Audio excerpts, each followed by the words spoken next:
হাদিস রয়েছে, আর একটা মর্মে হাদিস রয়েছে, সেটা হচ্ছে স্বামী স্ত্রীতে গল্প করা।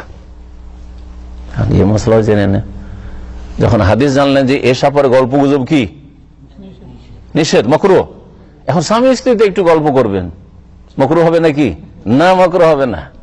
কারণ ওই মর্মে আরেক হাদিস রয়েছে, নবী করিম সাল্লাল্লাহু আলাইহি ওয়াসাল্লাম যখনই বিছানায় যেতেন তখন স্বামী স্ত্রী কিছুক্ষণ গল্প করতেন, তারপরে ঘুমাসতেন। হাদিস রয়েছে। সুবহানাল্লাহ, দ্বীন ইসলাম কমপ্লিট লাইফ, পুরো জীবনের প্রতিটি ক্ষেত্রে দিক নির্দেশনা আছে।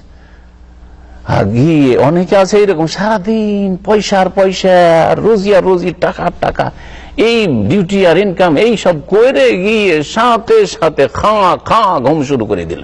আর স্ত্রীর হক আদায় করলে তুমি, স্ত্রীর হক কোথায় গেল?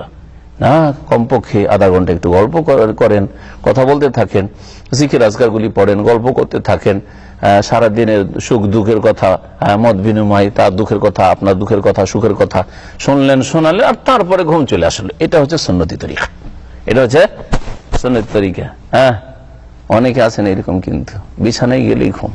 ওই স্ত্রী মনে করছে একটু আমার সাথে একটু কথাটা বলবে, দিলেন সাথে সাথে ঘুম। আচ্ছা, এর ভিন্নটাই যদি আপনার সাথে এরকম আচরণ করতো, যেমনই বিছানায় গেলেন আপনার স্ত্রী দিল খা ঘুম শুরু করলো, ভালো লাগবে? আপনি চাইছেন একটু গল্প করবো, হ্যাঁ, আর ও ঘুমাচ্ছে, ঠিক তেমনি ওরও হক আছে, ওরও হক রয়েছে। নবী করিম সাল্লাল্লাহু আলাইহি ওয়াসাল্লাম ওয়ায়াকরাহুল হাদিসা বাদা, এসা পরে গল্প গুজব অপছন্দ করতেন, ঘৃণা করতেন। ওয়া হুয়া আতাহাদ